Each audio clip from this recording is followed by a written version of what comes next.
Welcome to California in Focus. I'm David Mastio. Today we're talking about the aftermath of a Supreme Court decision on homelessness in California. Kenneth, thanks for joining me. Kenneth is a California reporter for the Center Square.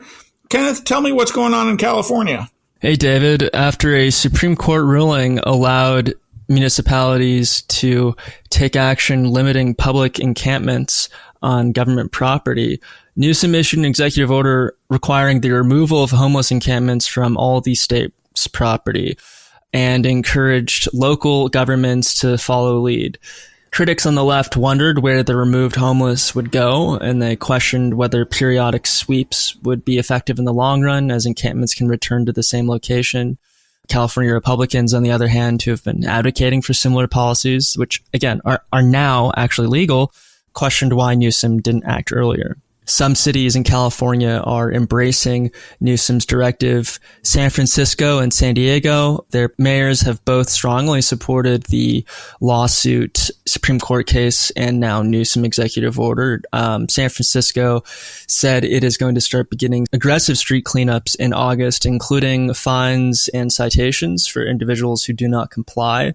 San Diego Mayor Todd Gloria, who's chair of the California Big City Mayors Coalition, even celebrated the order in a statement. He's saying California's big city mayors welcome the governor's renewed direction and sense of urgency to address homelessness with tangible and meaningful action. However, the largest city and largest county, at least in terms of population in the state, have both declined to embrace the governor's order.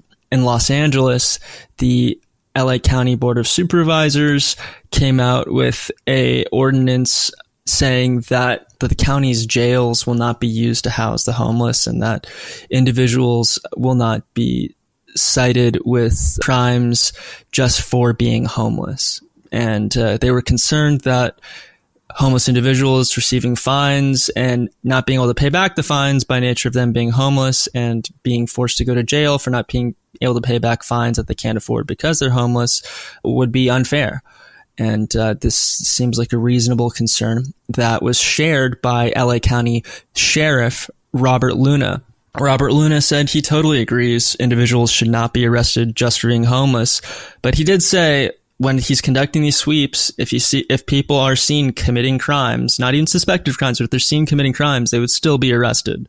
So this is not just a matter of what are we going to do with the homeless people when we close down one of these camps. These camps are a public health and a threat in other ways. There's human waste. There's medical waste from drug use, needles and such. Wasn't it just last year that we had a fire that closed down a freeway that started in one of these homeless encampments on state property? That's right. Strangely, this investigation, the announcements have really not been very public. I haven't really heard anything about it since it started. But under the I-10, which is this freeway that goes from the beach in Santa Monica all the way to the East Coast, it's one of the most important thoroughfares in the entire country. There was a large fire that broke out in an underpass where a lot of stuff was being stored that caused it to be shut down for days. This absolutely crippled the city. And what we know is there are a lot of possible threats that come from having these encampments. We see in San Diego, that's one key example. In LA as well, we see outbreaks of medieval diseases like cholera and typhoid. These are just deeply unsanitary conditions where diseases we haven't seen for a very long time are spreading like crazy. Now, California is not exactly not giving alternatives to homeless people who live in these encampments. California is spending a rather substantial amount of money on providing alternatives, housing, drug treatment, mental health treatment, and all that kind of stuff. Yeah, that's right, David. California, the state has spent, just the state government alone has spent about $24 billion in the last few years, or at least in the first couple of years of the Newsom administration, towards homelessness. And they don't even really track outcomes, or at least that's what a recent state audit found, saying that, they could account for the money that was spent. They just didn't track on the outcomes. How many people were saved from homelessness? How many people were served? What's happening with these people? In a lot of these cases, we just didn't know. There is another aspect to this, though, that I think maybe a lot of people are not as aware of, but you really only have 60 days from the moment that someone becomes homeless. Well, they're still normal to get them back into shelter and then back on the path to getting a job. For a lot of those people who've made it past those 60 days, it's very hard to ever really rehabilitate them. So, the question is now, what do you do with those people?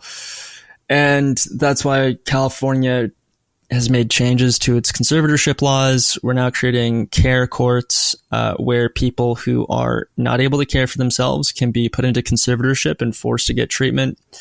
We did sign a major bond approved by voters earlier this year for, half the cost wasn't interest, but it's about $13 billion. That was supposed to go towards behavioral and mental health treatment facilities. Most of that money ended up going towards building housing. We'll see how that one really works out. But this is a huge problem that the state can't just spend its money out of. And it's also one that it can't jail its way out of. So there are very few hard and set solutions here. Kenneth, thanks for joining us today. Listeners can keep up with this story and more at thecentersquare.com.